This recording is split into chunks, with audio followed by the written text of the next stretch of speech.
Bem-vindos e bem-vindas ao Saúde é Pública. Hoje adentramos num universo fascinante e misterioso com a planta ayahuasca como protagonista. Você já deve ter ouvido falar dessa planta poderosa. A ayahuasca é apenas um dos nomes populares dessa bebida desenvolvida por povos amazônicos. No Brasil, entre seus nomes mais conhecidos estão Nixipan, Oasca, Santo Daime e Vegetal.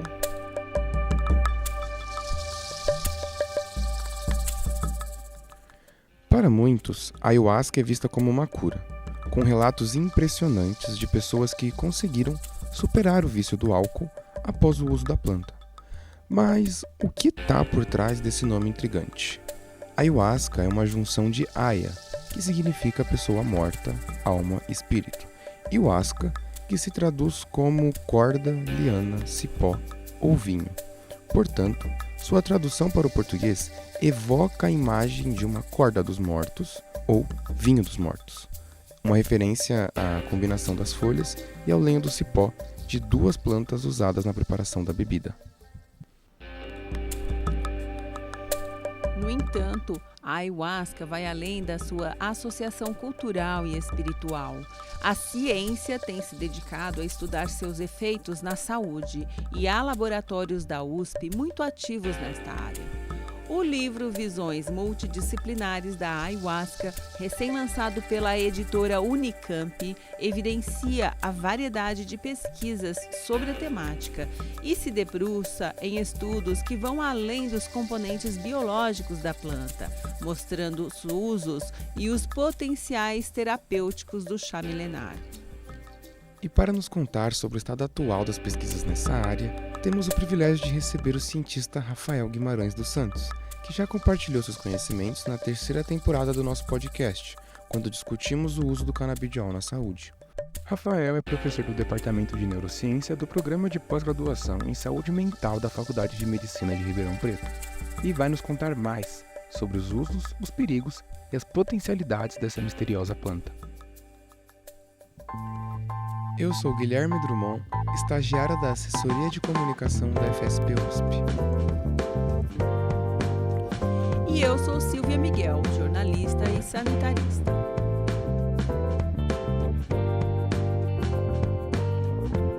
Saúde é Pública, o podcast da FSP USP.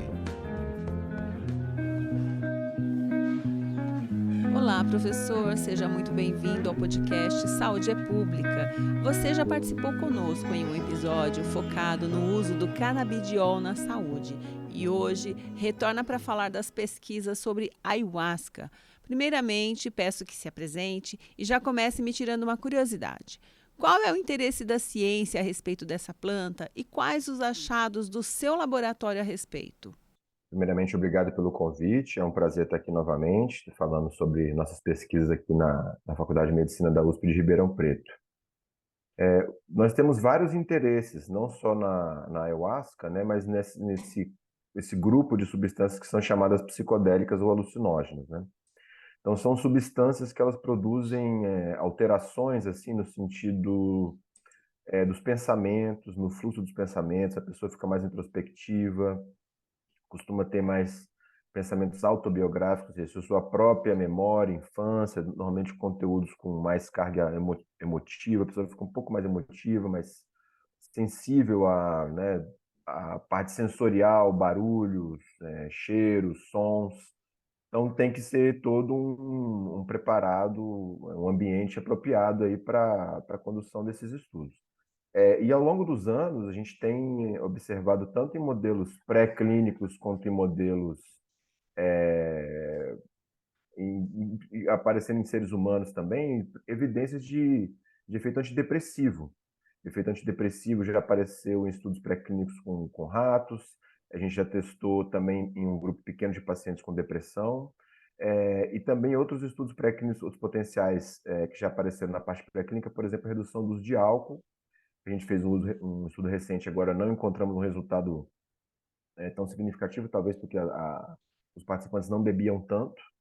E estamos começando nos estudos, por exemplo, como estresse pós-traumático. Então vamos conhecer um pouco desse trabalho? Fale um pouco da sua história e do seu grupo de pesquisa, o nome do laboratório e assim por diante. Aqui eu sou professor do Departamento de Neurociências, né, da Faculdade de Medicina de Ribeirão Preto. Então, assim, o nosso laboratório aqui é o Fantástica, né? Esse nome Fantástica foi um dos primeiros nomes aí dados para essa classe de substâncias, lá pelo Lewis Lewin, dos primeiros psicofarmacologistas aí lá na Alemanha, no final do século XIX, início do século XX. E nós trabalhamos basicamente com experimentos em seres humanos aqui no Departamento de Neurociências da Faculdade de Medicina da USP. Com relação à história de pesquisa, eu tenho já quase 20 anos que eu trabalho com ayahuasca, sempre na questão assim, da psicofarmacologia, normalmente com seres humanos, embora eu tenha participado de alguns estudos ali observacionais e também pré-clínicos, né? E o grupo aqui também, o grupo tem pelo menos aí, também está entre 15 e 20 anos de tradição aí com pesquisa com ayahuasca, pré-clínica e com humanos. Os artigos publicados pelo seu grupo identificaram relações entre o uso da ayahuasca e a diminuição do alcoolismo. E, da mesma forma, um outro artigo sugere a redução do número de suicídio. Você poderia nos explicar melhor como foram feitas essas pesquisas e os seus resultados? Conta pra gente como são feitas as pesquisas que permitem chegar a essas conclusões.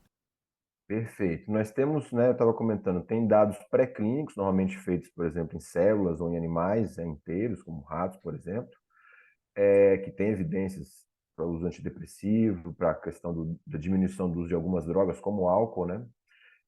Tem um outro nível de estudo que a gente chamaria os estudos observacionais, ou seja, você vai na população usuária de ayahuasca e faz perguntas sobre a saúde mental dessas pessoas. Ou a pesquisa online também entra nessa categoria de estudos observacionais. Então, nessa categoria, tem vários estudos sugerindo que as pessoas que começam a frequentar os rituais que usam ayahuasca diminuem não só o uso de álcool, mas também de outras drogas, e parece que tem também melhores indicadores de qualidade de vida, por exemplo. São pessoas que têm uma dieta que tem mais fruta e menos carne, são pessoas que fazem mais exercício físico, são pessoas que têm indicadores de saúde geral, às vezes, melhores que o da população. Mas como são estudos observacionais, a gente não tem como dizer, olha, a ayahuasca causou isso. Mas está relacionado. Pode ser que essas pessoas já fossem assim e foram atraídas pela ayahuasca por outros motivos. E aí tem o passo seguinte, que é fazer os estudos no laboratório, com voluntários saudáveis ou com a população clínica. Então, no caso do álcool que você comentou, né, a gente não tem uma evidência tão contundente na parte clínica. Tem vários estudos observacionais que as pessoas realmente relatam a redução do uso do álcool, mas na parte clínica a gente acabou de finalizar um estudo com universitários, mas não deu um efeito tão significativo. Então, a gente acha que uma possibilidade, além do grupo ser pequeno, era que eles tinham um baixo consumo de álcool. Assim, essa questão da forma como são feitos os estudos. Então, você falou que uma parte são estudos observacionais e um pouco vocês estão iniciando estudos clínicos, e que estudos clínicos, devido ao tamanho do grupo ou talvez o tipo de população, vocês não chegaram a nenhum ponto conclusivo. É exatamente isso. Então, tanto nas igrejas que usam ayahuasca, quanto nas pessoas que fazem o uso em outro tipo de cerimônias, é bem comum na literatura o relato de redução do uso de álcool e outras drogas. Mas isso ainda não foi demonstrado num estudo de laboratório. É exatamente o que você falou. A gente fez um estudo pequeno aqui com universitários que abusavam do álcool, né, que tinha um padrão mais elevado que da população em geral, mas eram apenas 11 voluntários e a gente não observou um efeito tão claro. Então, uma possibilidade, além do grupo ser pequeno, é que eles não tinham um padrão tão elevado do uso do álcool, o nome oficial do que a gente diz do chamado alcoolismo, né? O nome na linguagem psiquiátrica. Às vezes a pessoa tem que estar numa condição clínica mais grave para talvez se beneficiar dessas substâncias, a gente ainda não sabe. Então, essas pessoas foram triadas, tem questionários que a gente aplica para verificar, né, a saúde mental dessas pessoas, para descartar, por exemplo, depressão, outros quadros, além do uso do álcool. Elas vêm ao laboratório e tomam uma dose única de ayahuasca, dependendo do desenho, pode ser com placebo ou sem placebo. Nesse caso, não havia placebo, né? Chamado aí um estudo aberto, né? E nesse estudo, no caso, mais do que aberto, é um estudo chamado Simples Cego, né? Porque o voluntário é dito que vai haver uma outra substância, mas na verdade só havia a ayahuasca. A gente faz isso para controlar a expectativa dos voluntários, né? Então, esses 11 universitários, todos homens, vieram ao laboratório, tomaram uma dose e a gente monitorou por 3 semanas o padrão de consumo semanal de álcool dessas pessoas. Então, embora tenha aparecido uma tendência, ou seja, parece que diminuiu, quando a gente faz um teste estatístico, esse efeito não permanece, né? Não aparece. Então, o resultado preliminar, que é que sugere, pelos dados assim, visuais, que pode haver uma melhora, mas é isso. Talvez a gente não tenha observado, porque o grupo é pequeno, apenas 11 universitários, né? E que não tinham necessariamente o diagnóstico de transtorno por uso de álcool. Vale lembrar que o estudo clínico publicado pelo grupo sobre a ayahuasca e o alcoolismo é inédito, ou seja, trata-se do primeiro estudo clínico buscando entender essa relação. E, como ouvimos, os resultados são inconclusivos, ou seja, há muito trabalho pela frente. No momento, não há pesquisas sobre ayahuasca e alcoolismo, mas o grupo está recrutando voluntários para outros transtornos, como depressão, ansiedade e até câncer, como explica o professor. Na questão do álcool, não, mas a gente está trabalhando tem um estudo para depressão, pessoas com depressão que têm interesse podem entrar em contato com o laboratório. A gente está fazendo um estudo comparando a ayahuasca com a acetamina, que é um outro antidepressivo. Estamos também fazendo um estudo de estresse pós-traumático, também comparando a ayahuasca com a acetamina. Pacientes oncológicos que tenham acabado de receber o diagnóstico de câncer, ou até já tenham passado por tratamento, mas que têm um quadro de depressão, de ansiedade associados ao diagnóstico, a gente também está fazendo um estudo com essa população. E 2 estudos com voluntários saudáveis, um deles avaliando no modelo de dor induzida, a gente quer saber se a ayahuasca tem efeito analgésico, por exemplo, e o outro a gente está avaliando aspectos da inteligência e da personalidade, saber se em voluntários saudáveis a ayahuasca modifica algum desses aspectos. Então, todos esses estudos estão em andamento agora.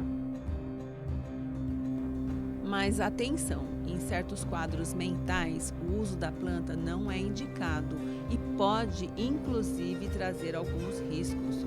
Por outro lado, ela tem mostrado grande potencial no tratamento de transtornos de humor, como a depressão e a ansiedade. Vamos entender melhor esta questão. Pessoas que têm quadros psicóticos, né, que é contraindicado. Então, pessoas que têm pai ou mãe com esquizofrenia, ou pessoas que têm o transtorno afetivo bipolar, né, que a gente sabe que essas substâncias podem aumentar a mania em alguns desses pacientes. Então, esses quadros são contraindicados. A depressão, não. A depressão, o que é contraindicado é a pessoa estar tomando antidepressivo e tomar ayahuasca, porque justamente a armina, esses inibidores da MAO, eles podem interagir com antidepressivos. Todos esses compostos, eles aumentam os níveis de serotonina no nosso corpo. Então, se você dá 2 ou 3 substâncias que fazem a mesma coisa, você pode ter um excesso de serotonina, que é chamada uma síndrome serotoninérgica, que pode ser tóxica. Então, a gente, pelo contrário, a gente tem encontrado efeitos antidepressivos da ayahuasca, em pessoas com depressão, inclusive, grave, mas todos os voluntários que chegam aqui no laboratório, se eles estão tomando antidepressivos, eles têm que retirar essas medicações. A gente faz isso tudo controlado, porque alguns sintomas podem voltar, né? Então a gente faz isso com orientação de psiquiatras, etc., para poder tomar ayahuasca, porque a gente não pode dar ayahuasca junto com outros antidepressivos. Isso é uma coisa de interação farmacológica. A questão psiquiátrica da psicose é porque a pessoa pode ter uma reagudização desse quadro, né? Então ela pode ter um aumento de sintomas psicóticos, ou alguém que nunca teve uma experiência, mas tem uma tendência, pode vir a desencadear um episódio psicótico. Então, essa é uma das maiores preocupações que a gente tem. E com relação a potenciais terapêuticos, o que a gente mais tem visto, tem um pouco mais de evidência, é a questão da depressão mesmo. A gente tem 2 estudos publicados e um em andamento agora, com pacientes com depressão, às vezes resistente ao tratamento, ou seja, tomaram 2, 3 ou mais drogas antidepressivas e não melhoraram. Esse é o que tem um pouco mais de evidência. E alguma evidência, como você falou, para o uso de drogas, embora faltam mais estudos, e a gente começou um estudo também com estresse pós-traumático. E como eu comentei, para pacientes oncológicos, mas também no caso oncológico é associado à depressão também, né? Então eu diria que nessa área, transtornos de humor, principalmente a depressão, os transtornos aí do estresse, vamos chamar assim como estresse pós-traumático, e o abuso de substâncias. Eu acho que são as principais frentes aí de possíveis usos terapêuticos que a gente está mais investindo agora. O pesquisador alerta para algumas questões culturais e religiosas envolvendo a planta. Termos como alucinações não devem ser usados dentro do contexto de espiritualidade e religiosidade. Mas vamos deixar que o professor explique melhor isso. A gente tem que ter cuidado, porque assim, se você perguntar para um indígena ou para uma pessoa que é membro do Santo Daime, da União Vegetal, algumas dessas pessoas podem se sentir até ofendidas quando você fala alucinações, né? Porque elas se descrevem como visões, mirações ou coisas assim. Por outro lado, são substâncias alucinógenas. Então, é um termo farmacológico. Então, o que são essas alucinações, né? São visões também, né, de pensamentos, de ideias, às vezes alterações de padrões de cores. Então, algumas pessoas também não gostam desse termo. Eu uso, né, não tenho nenhum problema. Tem gente que só chama essas substâncias de psicodélicas, que viria de uma expansão da consciência de alguma forma. Eu, pessoalmente, prefiro o termo alucinógeno no sentido farmacológico, né? Mas sempre lembrando aí que para essas pessoas, essas experiências têm um cunho aí sagrado e sempre tem que ser respeitado esse lado. Então, e a coisa da relação com a psicose é que, digamos assim, a psicose tem alucinações, mas são alucinações somente que a pessoa não controla, não tem, tem um cunho às vezes negativo, ameaçador, que não é a mesma coisa que acontece quando a pessoa ingere ayahuasca, por exemplo, né? Atualmente, o Conselho Nacional de Políticas sobre Drogas permite o uso da ayahuasca somente em cerimônias religiosas, vetando o uso para fins terapêuticos. Por que isso ocorre, professor? E você acredita que o uso da ayahuasca possa vir a ser liberado como uma planta medicinal? E já que estamos falando da liberação e proibição, que outros perigos e benefícios estão ligados ao uso dessa planta? Ok, várias coisas. Então, primeiro da resolução, né? No Brasil, o uso ritual religioso da ayahuasca, chamado Santo Daime, Nano do Santo Daime, Oasca, o vegetal, Nano vegetal, e Daime também na barquinha, em todas as suas derivações, né? Ele é permitido. Em todo o território nacional, o uso ritual religioso é permitido. E o uso terapêutico, ele é permitido nesse contexto religioso, ou seja, mesma coisa você vai numa igreja católica, você vai num terreiro de Umbanda buscar melhora para sua saúde de uma forma espiritual. Então, esses centros são entendidos também nesse sentido, na terapia, no sentido, como se assim, religioso, espiritual, né? O que é vetado é o uso terapêutico como remédio, né? E por que isso acontece? Porque a ayahuasca não tem evidência suficiente de que ela possa ser um remédio no sentido do remédio de farmácia que a gente conhece, né? Então, embora tenham vários potenciais sendo pesquisados aqui no laboratório, nem a gente não tem evidência suficiente para que a ayahuasca seja usada como remédio para nada nesse momento, né? Tudo ainda está na área experimental. Então, a mesma resolução estimula a pesquisa científica com a ayahuasca, é o que a gente está fazendo, mas não tem evidência ainda que ela possa ser um remédio no sentido, outra vez que a gente tem ideia do remédio de farmácia, né?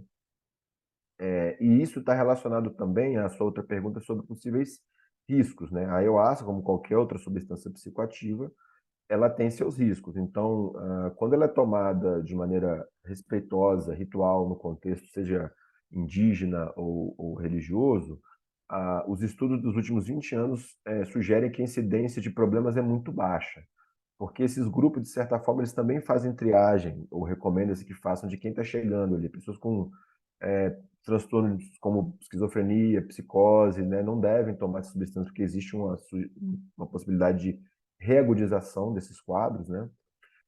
Mas de maneira geral, é raro você ouvir falar até hoje de efeitos graves assim com a ayahuasca, né? Existem relatos muito esparsos de algumas fatalidades que ocorreram durante assim, na Colômbia, Peru, mas normalmente são estrangeiros que vão tomar ayahuasca num contexto desconhecido, às vezes a gente não sabe nem o que tem naquela ayahuasca, ou qual a condição prévia dessa pessoa que chegou lá, então é muito difícil estabelecer uma relação de causalidade nesses casos. E o mesmo se aplica em laboratório.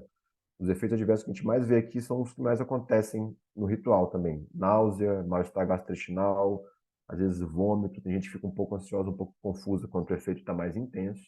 Mas nós nunca precisamos, por exemplo, aqui no laboratório, nos últimos 10 anos que eu estou aqui, em 20 anos de pesquisa, efetivamente medicar algum voluntário por uma reação adversa grave, né? Mas porque a gente faz tudo com muito cuidado. Então, e os principais riscos estão nessa esfera principalmente psicológica. A pessoa pode ficar num contexto não apropriado, ou que, por exemplo, que não tem um controle do laboratório, o contexto ritual, a pessoa pode ficar assustada, pode ficar com medo daqueles efeitos, pode não entender e pode talvez se machucar ou machucar outra pessoa porque está assustada. Então, mais nesse sentido, assim, ou quase mais grave se a pessoa tem uma tendência a ter uma experiência psicótica mais prolongada, que talvez aí tenha que ter uma interferência psiquiátrica, etc., mas são quadros mais raros. E eu acho, pessoalmente, que no futuro, talvez a ayahuasca seja, se as evidências continuarem ainda no sentido de demonstração de efeito terapêutico, né, talvez seja reconhecida como uma planta medicinal, não sei, porque efetivamente no Brasil hoje a ayahuasca não está na lista de plantas medicinais, mas quem sabe pode haver modelos híbridos. Gente. O uso indígena e religioso sempre vai continuar existindo. Agora, como que a gente vai manejar isso do ponto de vista médico, psiquiátrico, ainda não está claro. Talvez um dia centros especializados possam usar essa substância em contexto assim, mais seguro e terapêutico. Você comentou que em rituais existem uma espécie de triagem, inclusive eles perguntam as questões mentais, as questões de dependência da pessoa, enfim, eles tentam estabelecer um certo quadro. E por relatos e também por leitura, tenho conhecimento que eles recomendam uma certa dieta, né, antes de ingerir o chá da planta. Você pode comentar um pouquinho mais? Isso tem algum fundo de verdade? Olha, existe uma questão, como você falou, vamos dizer assim, da espiritualidade, a parte cultural. Se você vai no universo indígena, por exemplo, existe uma série de dietas e preparações, não só de alimento, mas de preservação de não ter atividade sexual, isolamento às vezes na mata. Isso ocorre em algumas religiões ayahuasqueiras também, evitar, por exemplo, relações sexuais 3 dias antes, 3 dias depois do ritual, além da dieta, né, dos alimentos, né? Isso tudo é na esfera da espiritualidade. Assim, vários tipos de rituais, independente de uso de ayahuasca ou não, tem preparos, né? Seja várias formas de espiritualidade mundo afora, existe um certo tipo de preparo para você ir para uma cerimônia, né? Então isso é comum, né, em várias manifestações. No caso específico da ayahuasca, que trata de uma planta com compostos químicos, a gente sabe hoje que por substâncias que tem no cipó, que são chamadas beta-carbolinas, a principal é a armina, elas são chamadas inibidoras da monoaminoxidase. A monoaminoxidase, ou MAO, é uma enzima que a gente tem no nosso corpo. Ela é responsável por digerir vários elementos, né? E se você inibe essa enzima, com as substâncias que tem na ayahuasca, a gente sabe hoje em dia que o cipó inibe essa enzima, você estaria inibindo essa degradação desses produtos. A gente sabe que, por exemplo, queijos envelhecidos, vinhos, produtos embutidos, tem uma substância que chama tiramina, que normalmente é degradada por essa mal. Então, se você não está com a mal funcionando, que é o que o cipó da ayahuasca faz, essa tiramina pode acumular e você tem uma reação adversa no caso de pressão alta, por exemplo. Antigamente, tem alguns antidepressivos que possuem também inibidores da mal, e você não podia comer queijo junto com ele, que era chamado efeito queijo, que era acumular essa tiramina e você ter, por exemplo, um quadro hipertensivo. Com a ayahuasca isso é muito raro.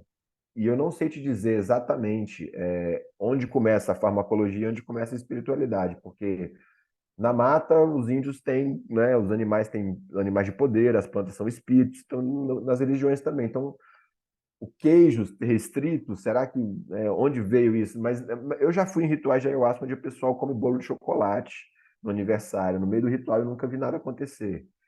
Tem outra explicação farmacológica interessante, que os inibidores da MAO da ayahuasca eles são reversíveis. Então, na hora que ele inibe, depois de algumas horas, ele já não está inibindo a enzima. Então, é mais seguro do que o inibidor irreversível. Então, talvez os indígenas lá atrás tenham percebido que certos alimentos poderiam ser tóxicos com a ayahuasca. Isso eu estou supondo, a gente não sabe.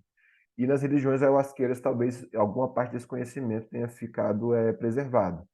De qualquer forma, no laboratório, antes da gente dar a ayahuasca, a gente sempre pede para as pessoas virem em jejum para o laboratório, justamente para não ter interação, e a gente dá um café da manhã padronizado aqui no laboratório, justamente para evitar possíveis interações, principalmente com substâncias que têm a tiramina, que é qualquer coisa envelhecida costuma ter a tiramina. Então, bacon, salsicha cozida, então dependendo alguns tipos de creme, então a gente evita essas substâncias associadas ao uso da ayahuasca. Você, Rafael, gostaria de comentar alguma coisa que a gente não tenha perguntado? Você quer mencionar um pouco mais sobre pesquisas futuras, as perspectivas de vocês em relação a esse trabalho? Eu acho importante sempre deixar claro para as pessoas que a ayahuasca, como qualquer outra substância, ou, né, substância psicoativa, ela tem riscos, né? Então as pessoas têm que ter cuidado com a automedicação. São experiências subjetivas que podem ser muito intensas do ponto de vista assim, emocional, etc. Então tem que ser buscado um contexto seguro para que essas experiências ocorram. E lembrando que a ayahuasca ainda não é um remédio registrado para nada, nem no Brasil, nem em outro lugar do mundo, né? A ayahuasca é uma substância experimental, e ela ainda não pode ser receitada do ponto de vista médico para nada, né? Nós estamos ainda caminhando para entender os potenciais riscos e benefícios da ayahuasca. Então, respeito, e a gente vê potencial, mas gosta de ser cauteloso também no que a gente faz. Então, eu queria, né, agradecer outra vez aí o convite, sempre é um prazer participar, e agradecer também as agências de fomento que, né, estão financiando nossos estudos, a CAPES, o CNPq, a FAPESP, e mais uma vez deixar aberto aí que os estudos estão em andamento e que precisamos de voluntários. Agradecer mais uma vez a divulgação que estão fazendo dos estudos. Muito obrigado.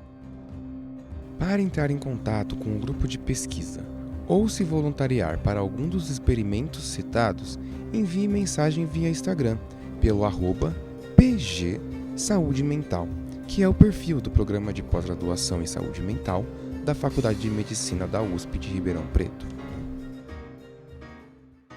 Quer saber como participar do Saúde é Pública? Envie sua pauta para o nosso e-mail imprensafsp@fsp.usp.br. Ative o sininho do Saúde é Pública para não perder nenhum episódio. Siga nossas redes sociais. A Faculdade de Saúde Pública está no Instagram, Facebook, LinkedIn, YouTube e Threads. Saiba o que rola na faculdade também pelo nosso site www.fsp.usp.br.